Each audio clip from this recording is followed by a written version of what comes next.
Hello, and thank you for joining us. I'm Jamie Williamson, the Managing Editor of Financial Standard, and your host for today's webinar, where we're going to be taking a deep dive into Australia's commercial real estate debt market with MaxCap Group. Now, over the next hour, we're going to endeavour to share with you all that you need to know about the current trends in the Australian commercial real estate debt market. We're going to talk a bit about how to navigate risks, how to identify opportunities in the sector, and also the role that commercial real estate debt can play in your clients' portfolios. Before we jump in, there are just a couple of housekeeping items to share with you. So today's webinar is, of course, CPD accredited. It's accredited for 1 CPD hour. However, you cannot get that CPD hour unless you stick around until the end and fill out the survey. So please be sure to do that. Also, we will be wrapping up today's presentation with a quick Q&A session with our speakers. So if you find that you have a question for today's presentation, please do send it in via the Q&A section, which is located in the top right-hand corner of your screen. For any questions that we don't get around to covering today, the MaxCap Group will get in touch with you after today's webinar. Just make sure that you leave your name with your question. As I said, this webinar will look at the opportunities for investors in the local commercial real estate debt market. And to do that today, we are joined by Bruce Wan and Hayley Devine of MaxCap Group. Bruce is head of research at MaxCap Group. He has over 20 years experience in real estate strategy. At MaxCap, he looks at global market research, economic analysis, and the investment strategy. Meanwhile, Hayley joined MaxCap Group earlier this year as the Director of Wealth Management. She has worked overseas for some of the biggest names in investing, has a 20-year career as well, and she looks after the group's product and relationship management strategies. Again, thank you so much for joining us. I'm now going to hand over to Bruce. Thank you, Jamie. Hello, everyone. Very good to be here with you. Bruce Wan here, Head of Research for MaxCap Group. My job today is very simple. We're here to make sure you get your CPD hour, but also hopefully provide some insight into what's happening in the local markets and what it means for commercial real estate debt market. Before we begin, just to make sure we're on the same page, commercial real estate debt market, we're talking about the lending, the financing of real estate, and that includes some commercial assets like office, retail, shopping centres, industrials, distribution warehouses. At the same time, we are also talking about residential apartment blocks, land subdivisions, and the like. Over the page there, let's talk a little bit about the market outlook, and I will go one more page as well. But before we do that, it's worthwhile just touching on what's been happening in the past so that we're, on the same page in terms of what's happening in the economy, what's driving real estate markets, and also what's driving potentially returns for this year and also into next year. But before we go into all of that, we can sort of start by talking about what's happened over the past year in 2024. At the beginning of this year, sentiment was very, very downbeat. People were concerned about not just interest rates being high, but also rising a little bit further. And that's been sort of a big concern for a lot of real estate investors. So much so the mantra that we had at the beginning of the year was survive until 2025. For those of you who are still dialed in with us, congratulations. We've made it through most of the year and we are on track into looking into 2025, hopefully. But also at the beginning of this year, we were talking about a very sizable and very massive population boom, and that's been driving a lot of very clear issues in the housing market, a little bit with the housing affordability issues. We'll touch on that later, but also a genuine shortage of housing that's been sort of very clear across the country as well. At the same time, we were sort of very concerned at the beginning of this year about the continuing downturn in things like office market, where more people are working from home, and also retail markets where more people have been shopping from home. But if we could sort of start talking about what's happening already now and sort of what's likely to occur next year, we can turn the page and sort of start addressing some of the big questions we've been getting from investors. And over the page on page 4 there, we can see, for anyone who's caught the news recently, we've been getting a lot of questions about what's happening in the US, particularly with the US election, of the sort of a new incoming Trump administration and a whole sort of a set of potential changes in US policy position, both internally within the US, but a lot with broad implications around for the rest of the world as well. And we can still start thinking about what some of those potential policy position changes are and what it means for us in the Australian market, particularly in terms of growth and also in terms of interest rates. Certainly, all of this talk about escalating tariff wars, not just between the US and China, but US and the rest of the world, will have very clear and deep adverse impacts in terms of US growth and also Chinese growth as well. So all of those things, increasing the taxes associated with trade across countries, will slow down growth, increase prices for a lot of markets as well. And that's very clear set of impacts for US and China, and some of that will spill over into Australia as well. You know, when locally, we're also concerned about the risk of tariffs being levied on Australian farm imports, particularly things like beef, where the US is our largest export markets. So those things, potential for tariffs on that front, will also be a little bit detrimental for our growth outlook as well. And financial markets also working out in terms of what that economic environment might mean for inflation and interest rates as well. So there are a little bit more concerns about budget deficit spending in the US. Trump, when he was in the first time around, the budget deficit increased by about $8 trillion US. There is concerns that may occur to the same magnitude or a little bit more over the next 4 years. So much so that people are revising their inflationary expectations, and also markets also repricing their medium-term outlook for interest rates as well. And that's the adverse drivers. On the right-hand side, you can see some of the potential positive drivers. You know, less Chinese exports going to US potentially might mean a better import prices into Australia as well. So all of those things might help on that trade front as a secondary benefit. At the same time, we're seeing financial market, share markets in particular in the US, very buoyant and very upbeat about the prospects of local tax cuts, and some of that is driving higher share prices as well. But altogether, when we amalgamate both the positive and negative impacts, we are probably looking at a slightly small decline in growth over that medium term, but also slightly high interest rates as well. But turning over the page there onto our outlook for what's happening in Australia, our starting point usually is with economic activity, economic growth. And you can see that on the left-hand side table with Australia on the very top row there. You know, what we've seen over the past year is very sluggish, very subdued pace of growth, around 1%. Normal in Australia is tracking to be about 2 to 3 quarters or slightly under 3% in terms of GDP growth in real terms. And our forward outlook from most forecasters as well, is looking at something slightly below that at about 2% in 2025 and 2026.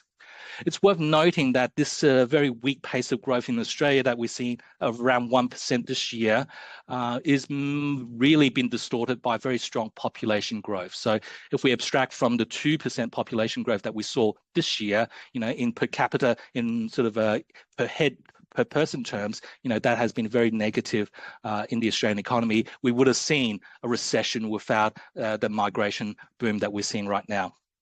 On the right-hand side, you can see the decomposition of that population growth drivers, and you can see very clearly over the last 2 or 3 years, very much driven by strong net overseas migrations, with having slightly fewer babies. But when borders reopen over the last 2 to 3 years, we've seen an upsurge in migrants. A lot of that is driving very strong housing demand and very clear spending demand growth where people are coming in. But at the same time, we're seeing that turning point in migration. We've probably seen the peak of that in this cycle. We're going to see some moderation of that over the next 2 years, but where it's coming back to potentially 400 to 500,000 in total in terms of increase in population, that is still driving a lot of housing demand, and that's still a very positive outlook for residential markets that we're expecting over the next couple of years as well. Perhaps over the page there, we can see some of the issues that's been confronting the Australian economy, and the big one that we've been seeing over the last 2 to 3 years has been very strong and very high inflation. So on the left-hand side, you can see in the blue line there, the consumer price, the CPI has risen a lot in the last 2 years, peaking at about 7%. It is really slowing down, moderating, back into the Reserve Bank official target to 2 to 3%. So, for the first time this quarter, we've seen that number below that 3% mark as well. So the concerns about inflation that we've had over the last couple of years, they are slowly fading away. Well, we're focusing on the real estate markets. Our other concern is with building material costs as well. So in that gold line there on the left-hand side, we've seen a much larger, much sharper inflation in construction costs. So much so was accelerating at one stage at about 17% year on year, but it's really sort of pulled back down as well. And you can see what drove that very clear moderation in construction costs. On the right-hand side, you can sort of pop open the housing construction cost basket and look at the individual components. And you can see things like fuel. Yes, we're still paying a lot of money for fuel at the Bowser, and that hasn't sort of really pulled back with all those concerns about energy shortage, particularly in Europe, but also conflicts in the Middle East. All of that is holding up fuel prices. But other things like steel prices, timber, we've seen a peak in building material costs for those components. They are starting to fall back down. At the same time, we do have other components, things like ceramics, cement, and a few other things. They are still rising, but the balance of that construction cost basket is much more neutral. We're not seeing the same 30 to 40% cumulative increases in costs that we've seen over the last couple of years. If anything, some of these components are slowing down, and the balance of that basket is showing much more flatter inflation. So what was a big concern for builders a couple of years ago are starting to be a little bit more benign, a little bit more subdued.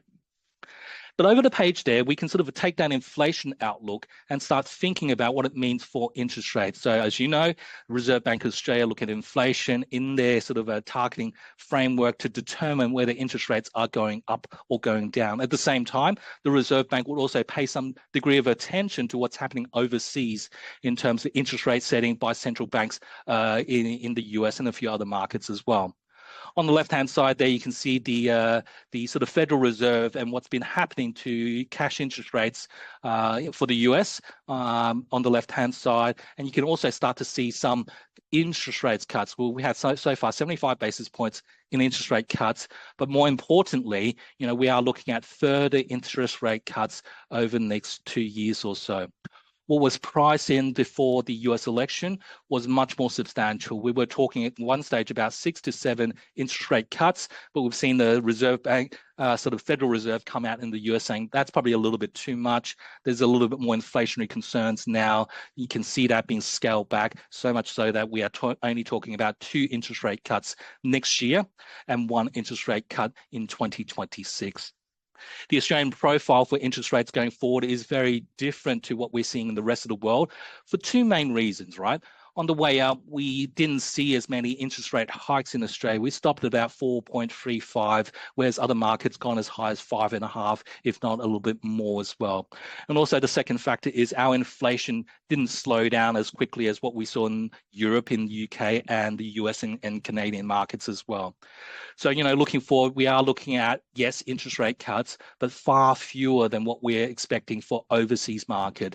Again, before the US election, we were expecting 2 rate cuts in the money markets sort of for 2025. That's been scaled back to 1 and a bit.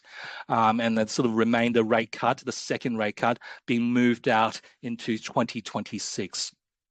So this is an environment that is still talking about higher interest rate for longer.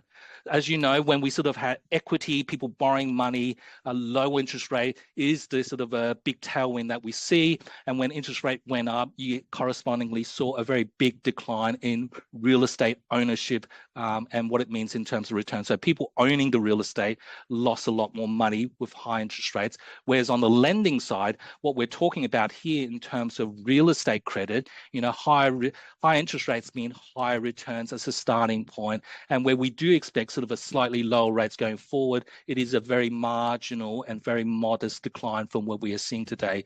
So we do still have investors still have very good expectations for real estate credit going forward because those rates are quite elevated for a little while yet. I'll come back to debunk this point later, just to say that returns in this segment has been high regardless of interest rate settings, but that's an interesting point I need to explore a little bit later.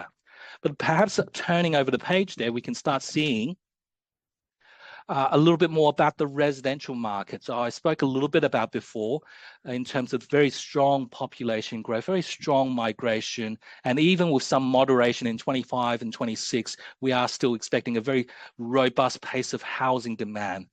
And when we sort of look at the construction activity on the left-hand side for the residential housing market, we see that supply has not been keeping up for many years, and it's unlikely to be keeping up for many more years ahead as well.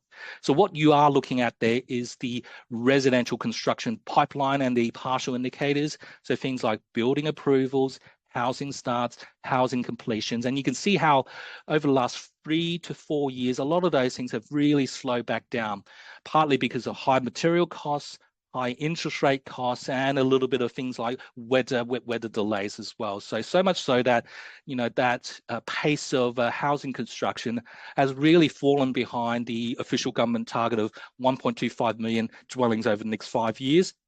But also simply the amount of people that we are adding to the economy and how much housing they need. That requires a higher degree of housing than we've been building sort of over the last couple of years as well. There is some good news there. We are hearing that local councils, state governments are a little bit more proactive in terms of allowing more housing construction to go forward. And we are also starting to see some turning points in things like building approvals, housing completion. So what's being approved and what's being wrapped up and completed, that is starting to rise a little bit. Still not enough, but it is starting to head in the right direction.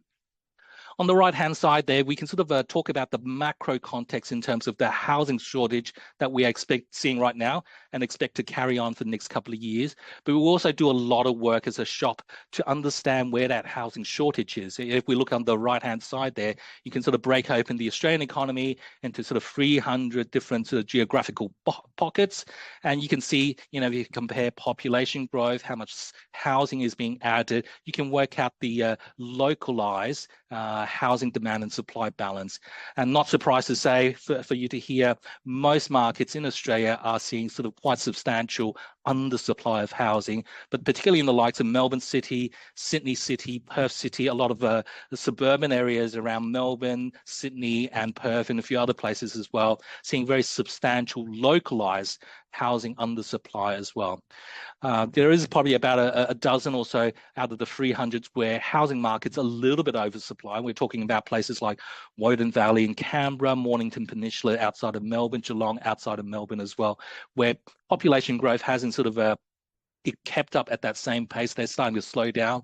People are returning to the city. Approvals are starting to occur right now, and the balance of which is a very mild, but very clear excessive supply in some of these locations. But by and large, around the country, we are expecting quite a persistent and long-running state of housing undersupply over the next couple of years. And all of those things, if we turn over the page there, do have very clear and meaningful impact in terms of housing markets, in terms of prices on the left-hand side and rents on the right-hand side. Let's start with the prices on the left-hand side. You can look at things like houses and units for some of our biggest capital cities around the country. You can see the likes of Brisbane and Perth, if we start from the bottom, still very much undersupply. Despite rising mortgage rates, we are still talking about price growth on an annual basis of 20 to 15 to 20% for a lot of these markets. So very strong appreciation in Brisbane, Perth, Adelaide, and a few other markets. Somewhere in the middle, you see in Sydney, the top line there, where price growth is more middle of the pack. Sydney units up 2%, Sydney houses up 7% year on year. Again, more neutral balance in terms of the overall sort of macro drivers. Prices are still rising, but not at the same urgent rate that we're seeing for Perth and Brisbane. At the back of the pack, you can see the lines for Melbourne in orange there. Sort of Melbourne house prices largely flat. Sydney, Melbourne unit prices only up slightly. It's a response to the state taxes we've seen over the last 12 to 18 months in the Victorian state government, and some of that has sort of really hampered in the near term that price appreciation. But we do expect that, given the housing demand demand supply balance being very similar to what we're seeing across the rest of the country, some of that to catch up over the next year or two as well. So on the sale market, we're still seeing sort of a selective strength. On the rental market, that story is a little bit more uniform. So you can see on the horizontal axis, things like housing vacancy. And Australia is very simple in terms of understanding what's going on when your vacancy rate is 3 to 4%, rents are falling. But where we're right now, with vacancy rates of 1 to 1.5%, we are still seeing for a lot of markets double-digit rental growth that's still occurring as well. So for a lot of the sale markets, a lot of the rental markets, we're still seeing sort of very good tailwind, very good support, even before expecting sort of mortgage rate cuts that could be coming through in 2025. And over the page there, we do get a lot of questions about things like what could derail the housing market from its continued pricing appreciation. And a lot of sort of common people commonly point to things like housing affordability as an issue that's been really sort of slowing down the market. And you can see our sort of custom indicator for housing affordability for a range of capital city markets around the country, and also we've included New Zealand there as well. But what goes into it are things like household incomes, dwelling prices, and also mortgage interest rates. And when that indicator is relatively high, housing is a little bit less affordable. When it's low, it's more affordable. And certainly not surprisingly, we've seen quite a deterioration in housing affordability over the last 2 to 3 years, partly with rising sort of dwelling prices, but mostly with higher mortgage rates. So, where we are now today in places like Sydney and a few other cities, we are at a comparable degree of poor affordability as what we saw during sort of late 2000s, but still nowhere near what we saw during the sort of early 1990s recession. But the good news is in 2025, we're seeing stronger income growth. Prices growth has moderated a little bit in some markets, but mostly the expectations of lower mortgage rates is going to drive, quite an improvement in affordability going into next year. So the pressures that we're seeing in the market right now will not be there to the same degree going into 2025. The other point I was going to make on the right-hand side is we can do the same affordability analysis for houses and units and for different cities around the country. And it's very clear that if you're living in Sydney and you're looking to buy detached housing, that unaffordability is very much out of kilter with what we're seeing around the rest of the country as well. And people are still buying, and what they're doing to economize and to get into the housing market, they are doing some degree of substitution. What we've seen so far is people moving away from expensive houses and moving a little bit more into relatively more affordable units. And over time, we do expect people, as we've seen in the past, people moving away from expensive cities like Sydney and to more affordable locations like Melbourne, Brisbane, Perth, and a few other cities as well. So these are adjustments that we do expect to occur over a 2 to 3 year horizon. But perhaps over the page there, people love hearing about the residential markets on a national or city basis. But what they come to me with questions afterwards is, tell me about my street and tell me about my suburb. I know I've got a very diverse audience here today, so I will sort of touch on a couple of the major cities there. What you're looking at on this chart is for Sydney on the left-hand side, for Melbourne on the right-hand side, housing markets for the 100 most traded suburbs for each particular city. On the horizontal axis is the price point. So you'd have more expensive suburbs on the right-hand side, the more affordable suburbs on the left-hand side. And on the vertical axis, you do have the stronger price growth on the top and sort of falling prices on the bottom. It's very interesting to see for Sydney, very much middle of the pack, but you do see a lot of variation between the very strong increases in Punchbowl, Lakemba, Bexley, and a few other markets compared to the more subdued outlook where there's a lot more supply for locations like St Leonard, Burwood, and Potts Point as well. But by and large, that's been again the middle of the pack, the market slightly higher on the better end of the housing market price points.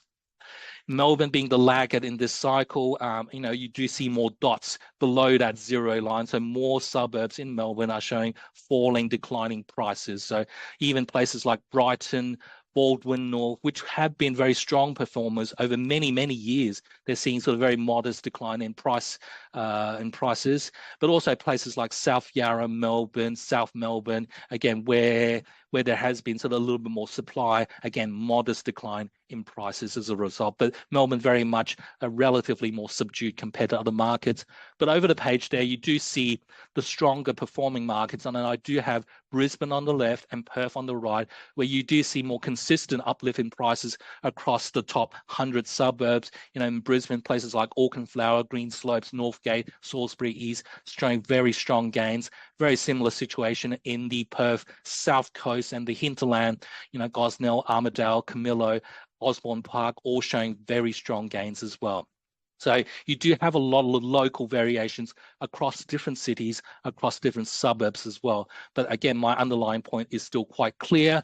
You know, we are looking at a clear case of undersupply, and that sort of broad sense of that distribution being supported over the next couple of years, that still stands very true as well.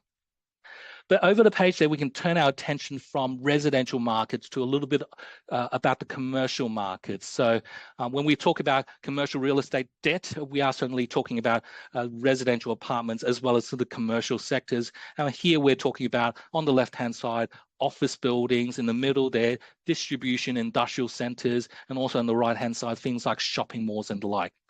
And the big story coming out of all three charts is that with higher interest rates, with a sluggish economy, we've seen falling asset value across many of these segments.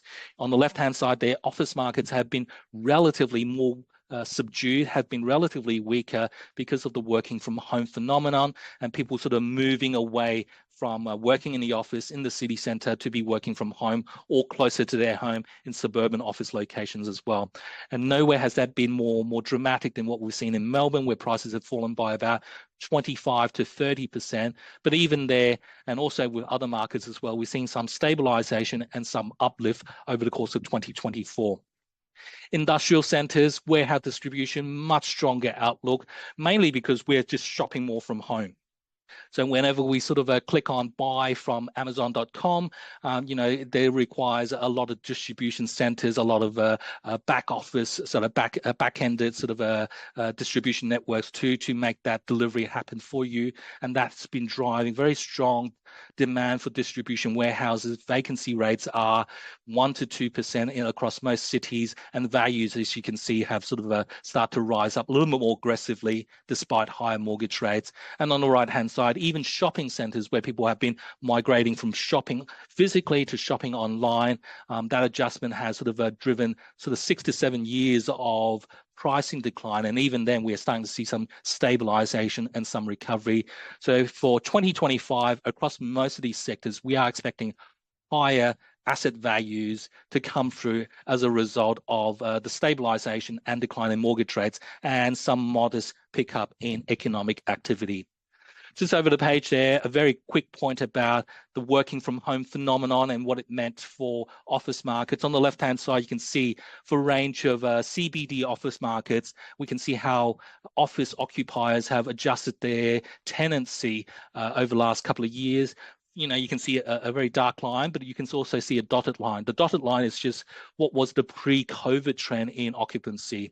And for markets like in the middle there, Sydney and Melbourne, we've seen a structural step down in office demand in the CBD for these markets. So much so, we've probably lost about 8% of occupancy in those markets. And rightly so, investors are very cautious about looking into Sydney and Melbourne office. But you know what's sort of a little bit less underappreciated is in other markets like Brisbane, Perth, where people didn't have lockdown, where working from home is less of a thing. You know, the office demand compared to pre-COVID trends are certainly much stronger. And we are, if anything, tracking to a stronger pace of demand compared to what we saw as a pre-COVID trend. So Brisbane, Adelaide, and Perth are seeing sort of demand running about 6% ahead of what we would classify as a pre-COVID trend as well. So, you know, the main point is, yes, there are still good deals to be done, even in a very unloved sector of the office market, provided you look into the right segment, in the right location, and time it well as well. But over the page there, I just want to sort of touch on a little bit about the risk in terms of the real estate debt market. So maybe one more page over, please. perhaps two. Yeah, no. Sorry. Yeah, sorry. In terms of the market risk, I probably lost the chart there. That's perfectly fine. But we can sort of talk about what's happening in the banking landscape as well. So in terms of what's been happening, we at MaxCap, we're non-bank lender. We are over many years sort of competing against bank lenders as well. But more and more over the last couple of years, we're seeing sort of thinning competition from bank lenders in this real estate lending space. The reason for that, you can see on the couple of charts in front of you. The left one is talking about how much capital backing APRA requires from the major banks in terms of doing any degree of lending. And since the global financial crisis, that capital backing ratio has increased from something like 8% to about 15% for tier 1 capital, and for unweighted capital from sort of 5% to about 7%. So, banks can sort of take deposits, they can lend it out a couple of times, but as a result, APRA is requiring much more capital behind these lending, and as a result, it's become more costly for banks to lend out into real estate and other sort of purposes as well. But on the right-hand side, you can see the APRA rules for capital weights for things like mortgages, residential mortgages at the bottom there, where risk weightings are very low, but at the very top there, risk weighting for commercial real estate development, things like building residential apartments, office buildings and the like, they're much higher as well. So banks are clearly incentivized to move away from what we're doing at MaxCap in terms of real estate development, and strongly incentivized to go into mortgage rates as well. So this is why we're seeing far thinner competition at the top of that sort of a schedule there, and that's why sort of groups like MaxCap have grown a lot in terms of non-bank lending. Over the page there, just wanting to talk about the risk to the landscape here. There's a lot of talk in newspapers about how risky real estate lending can be, but this we'll touch on the sort of a track record a little bit later.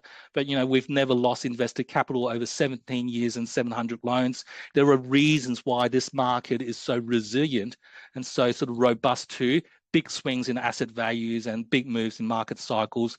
The left-hand chart just shows you the distribution of price movements.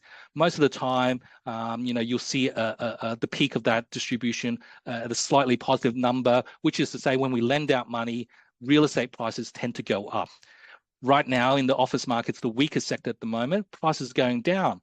But that's not a big concern to us, because when we lend out to finance this development, our loan to valuation might be, for example, 60%, in which case we can see 40% decline in values, and we're still not adversely affected as a lender.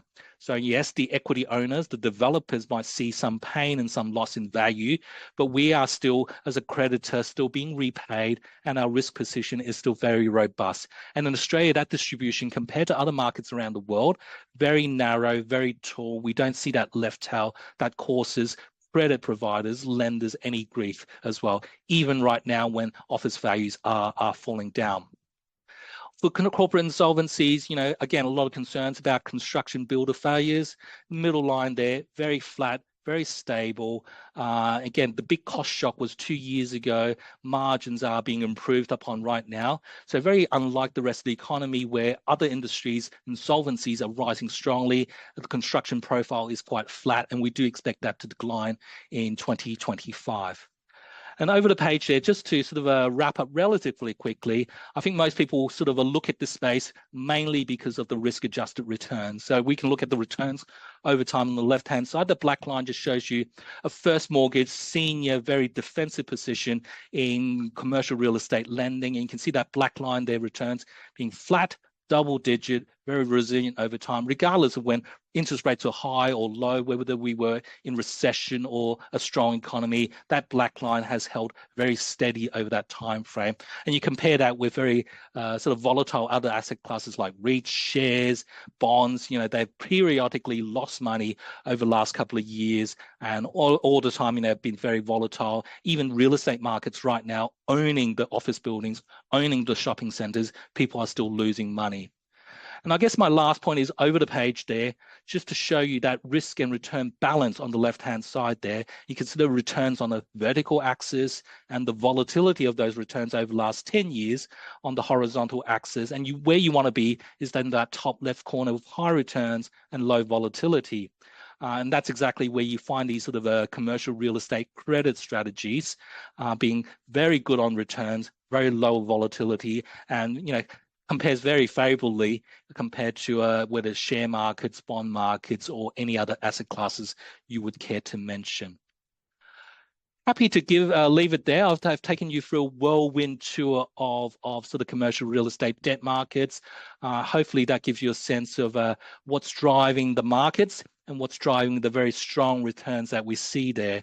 I think this would be a good time to hand over to Hayley to give you a sense of some of the more specific details about commercial real estate debt. Thank you.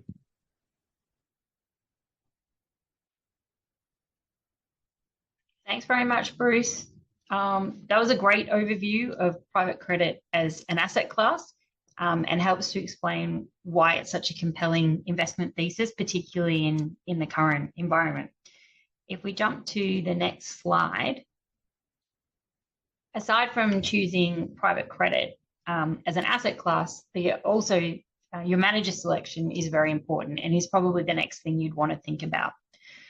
This is particularly the case in private credit, where private credit really is seeking to mitigate your loss or minimize your loss rather than looking for outsized returns. So that credit robustness is really important. So what would an investment team be looking for? And this is in the bottom left of this slide. So initially we'll look at the borrower. So that is who we're making this loan to. We'll look at the borrower's track record, their strategy, their financial capacity, and their reputation. Secondly, the underlying security is really important, or what is securitizing the loan. And the things you'd look at there is it a good asset? Could it easily be sold if we needed to recoup the loan? What's the valuation on that asset? And this is really topical at the moment. You might have heard a lot of this in the media. Valuations are coming under scrutiny. So you'd want to look at, has that valuation been independently verified? How often is that asset revalued? What could trigger a revaluation? Thirdly, we'd look at gearing and making sure it's appropriate for the risk profile of the transaction. And lastly, the exit, or typically this is how am I going to get repaid? Really important. We need to understand that the exit strategy is sound and makes sense. Now, in a robust credit screening process, you'll typically see multiple lines of defense. So an example of this would be your first line of defense might be the investment team or the originators that go out and review a deal and do extensive due diligence on the deal before deciding if they'd like it to progress to the manager. The second line of defense would typically be the fund manager and the CIO. They'll review the deal, and they're not only looking at the deal on the merits of the deal, but also how it would fit into the manager's fund. Does it provide diversification benefits? And then your third line of defense would typically be an investment committee or an IC, which would be a group of really well-credentialed individuals who would look at the deal. They might tweak a few terms to make it make sense, and then there'll be a vote. And only after those three lines of defense have passed would a deal go into a fund. And just to bring this to life as an example, here at MaxCap, typically we would only undertake about 20% of the deals that cross our desk, which means that we're screening out a huge 80%. So that just gives a bit of color that this is not a box ticking exercise, but that a lot of robust analysis takes place. And if we go over to the next slide, aside from really robust credit experience, what else are you looking for when you choose a private credit manager? I think one of the main things would be scale. You absolutely want a large manager that has access to a really strong pipeline, and you want that pipeline to be full of quality, high caliber borrowers. The scale is important as well for quantity of deals, because you want to have continual deployment and not have cash drag. Next, you'd want to look at the track record of the manager. Have they been around a long time? Have they gone through a few economic cycles, recessions, and downtimes when things are tough and really hard to manage? You don't really want a manager that's just been around for a few years in a boom time. And then lastly, another key skill to look out for that's really unique to private credit is workout capabilities. Now, if the worst comes to the worst and a deal or a project falls over, there's a unique attribute of private credit that the private credit manager can actually step in and complete the deal to ensure that investors have their capital returned. So really unique to private credit, and you're looking for a manager that has these workout capabilities. Very niche, very specific, but if worse came to worse, you want a manager that would go in there and fight to finish a deal and make sure that you get your capital returned. If we go over to the next slide. So we've done a bit of an overview of the manager. I guess the next question you might ask is, what sort of vehicle should I use to access private credit? So the MaxCap Investment Trust is a vehicle that I'm pretty familiar with. So I'll perhaps go through how we've structured our fund and why, and some of the things to look out for. So the first thing is that it's an open-ended or evergreen fund. And actually in private credit, this is relatively new. As the industry has matured, we are seeing a lot more open-ended funds, but back in the day, these vehicles used to be closed-ended. Our MIT fund has 2 investment options, which you can choose depending on your risk appetite. So the first is the first mortgage, which, as the name would suggest on the tin, is 100% first senior mortgages. The second investment option is high yield, which is a little further up the risk curve with a higher LVR. The high yield is in first mortgages, but can also go into mezzanine or second mortgages as well. So that just gives our investors the optionality to choose which investment return suits them.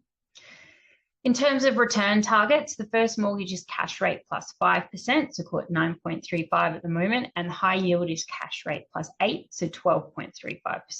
So these are really great returns, and is why we're seeing a lot of interest in private credit at the moment. The liquidity is also really important to note. So our fund is monthly liquid, which is actually very good for this asset class because really your underlying is illiquid. So monthly liquid means monthly applications and monthly redemptions. The fund also has monthly distributions, which makes it very attractive in terms of an interest product, and our underlying investors love having that cash flow every month. Another point to note out on the structure of the fund is what the manager does with the establishment fees. So again, really unique to private credit, managers actually earn an upfront or establishment fee when they originate a loan. And these can be quite substantial, sort of circa 1.5%. Often in Australia, the manager retains those fees. MaxCap for our MIT fund made the decision to split those fees 50-50 between the manager and the fund. Not only does that give the fund quite a revenue kick in terms of sharing those fees, but it also promotes alignment.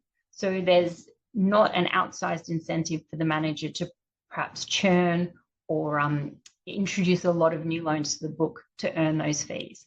So when you are looking at private credit funds, it's a really great question to ask your manager is what they do with the establishment fees. So that's quite an overview of private credit, the asset class, what to look for in an investment manager, and perhaps how a fund could be structured or how you could access this asset class. So I'm going to hand back to Jamie now, who I believe is going to take some questions. So thanks very much. We are getting into the Q&A now. Thank you so much to Hayley and Bruce for their great presentations just now. I want to kick off the Q&A real quick, just because I think that this does refer to something that was at the top end of your presentation, Bruce. A viewer has asked, are these real GDP figures of 2%? Yes, so these are real abstracted from inflation. So these are the most commonly referred to numbers in terms of growth outlook, and it is 2%. Yeah. Okay, wonderful. Thank you for that. I want to first head over to Hayley. I'm going to throw this one to you. What should I look for when I'm choosing a private credit manager? Yeah, I think there's quite a few things, and we had a good overview of them today. So hopefully they're front and center in mind. I definitely think scale and track record is what you want to look for.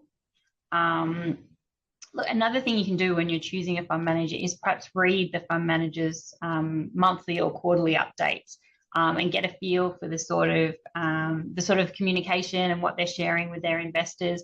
You can learn a lot from those updates. So I think that's a really great way to get comfortable with a private credit manager. Okay. For Bruce now, private credit is often referred to as being opaque. Why is that? And would you say that that's a fair characterization at all? Look, there's an element of truth with the sort of the opaqueness of the arguments. When we sort of look around share markets, people can see very exactly what pricing is like, how much activity is going on. Private credit being sort of direct lending, there is sort of less publicly available information. So, when the Reserve Bank and sort of OECD sort of agencies sort of talk about a lack of transparency in the market, they don't have a good sense of how much lending is going on. So, there are moves afoot, just talking about, trying to collate a lot of that industry statistics as for the sector as a whole. But at the same time, you do have the major players within the sector like MaxCap. In our dealings with some of the largest super funds, sovereign funds in the world, we already hold ourselves to a high degree of a high standard of transparency. So, what people are expecting in terms of reporting, in terms of performance metrics, in terms of transparency, in terms of processes, managers like MaxCap, do as a matter of course, because that is required to sort of deal with the biggest investors in the world, the biggest pension funds in the world. So some of that accusation is true for the sector, but you'll find the biggest managers, the more established managers being very sort of open and transparent, and the furthest thing away from being opaque. Hayley, you touched on returns very briefly in your presentation just now. What kind of returns could I expect from private credit? Yeah, it's a really good question, because I think private credit really is about risk-adjusted returns. But the sector is returning some really impressive numbers at the moment. So, for example, I mentioned our target on our first mortgage fund is cash rate plus 5, but it's actually outperforming that at the moment, and we're returning about 11.5%, which is really impressive. And we often hear the term equity-like returns for debt characteristics. And I think that's a really, that's a really great if you're getting equity-like returns, but your risk is debt. So yeah, across the industry, I think low double digits is not abnormal. You can definitely get low double-digit returns, and probably if you wanted to move up the risk curve a little bit more and go into some mezzanine and some second mortgages, you can even be looking at sort of low to mid-teens. So, these are really great returns, and yeah, why it's a really great time to consider private credit for your portfolio. And how do those returns kind of interact with fees? What are the fees like on private credit funds?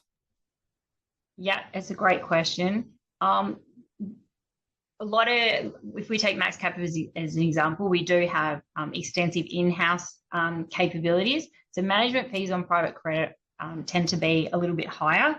On our first mortgage fund, we're 1.1% management fee and 1.3% on the high yield. And there is a 20% performance fee as well.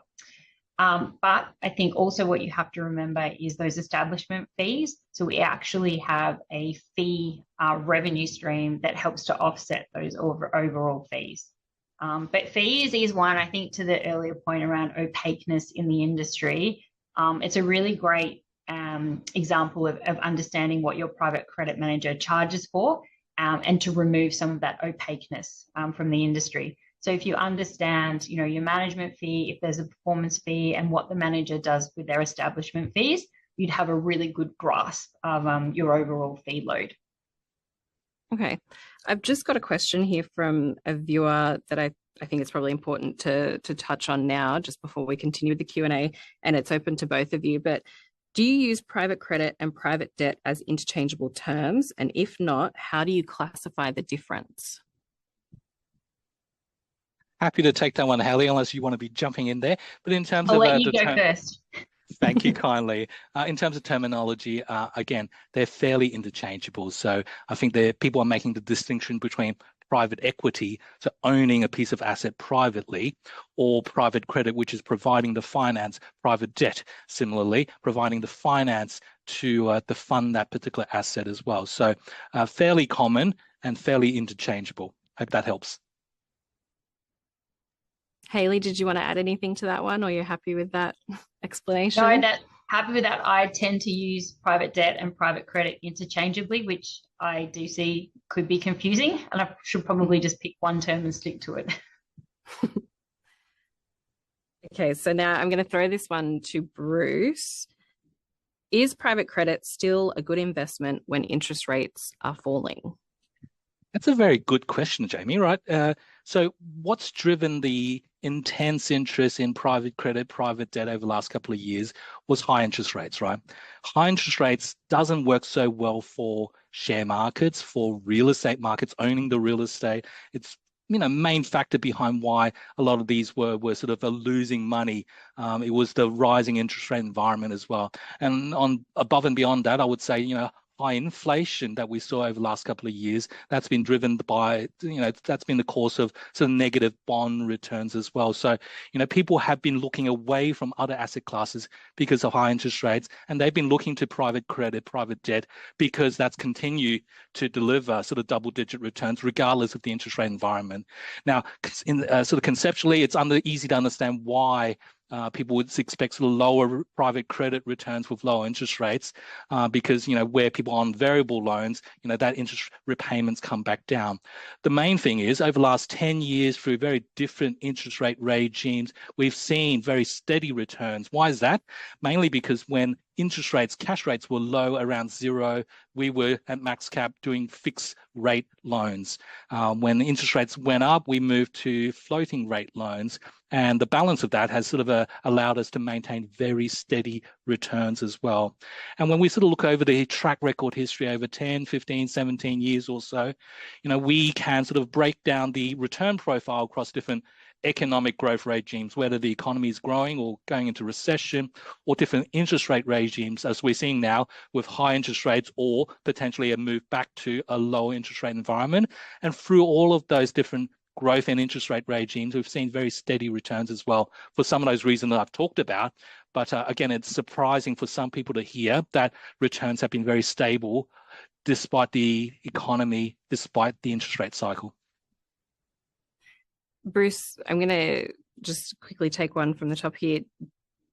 What's MaxCap's view on interest rates? Do you think that we're going to see them come down in Australia anytime soon? Now, I've been doing interest rate forecasting for, looking at my grey hair now on screen, about 25 years. And I know half the time, people would be right or wrong. We are not here to take a position on interest rates and where that might go. So, again, if rates fall a little bit more, some of our loans have interest rate floors. So again, the returns for investors have been sort of collared into a more narrower band. We're not taking a position on interest rates. I can tell you very clearly what money markets are pricing in, which is one more rate cut next year, none this year, one next year, and one the year after that. But whether that's right or wrong as a view, largely irrelevant to us, because we're here to deliver consistent returns for investors, whatever the growth or whatever the rate environment might be. So we are doing sensible things like putting interest rate floors in case rates fall down. We can sort of easily move into fixed rate loans if rates fall down by a lot more. We're not here to take a position on rates. Fair enough. I'm very conscious of the time, but I do have one last question for you, Haley. How can investors access these real estate debt investment opportunities? Yeah. Well, I hope that's a question and that everyone's inspired to invest after listening to this. But I'd say that private credit is becoming much more largely mainstream these days and much more widely available. I think you'll find that, a lot of investment portfolios, private credit is playing a part. And along with that has come massively improved access. So if I give our MaxCap MIT fund as an example, it's available on the major platforms, Hub, NetWealth, Praemium, PowerUp, Clearstream, and you'll find that probably our peer group is very similar, very well represented on the platforms. So yeah, you shouldn't have a problem accessing, or feel free to reach out directly if you do. Great. Well, a big thank you to Bruce and Hayley for their insights today, and to the rest of the MaxCap team for supporting today's webinar. To all of you who tuned in today, the session's presentations will be available on demand via Cvent later today, and CPD certificates will be emailed to you after completing the short survey. If you have any feedback on today's session or any topics that you'd like to see us explore in a webinar in future, please do let us know. And of course, thank you so much for joining us and for your continued support of Financial Standard. We all hope you have a great week.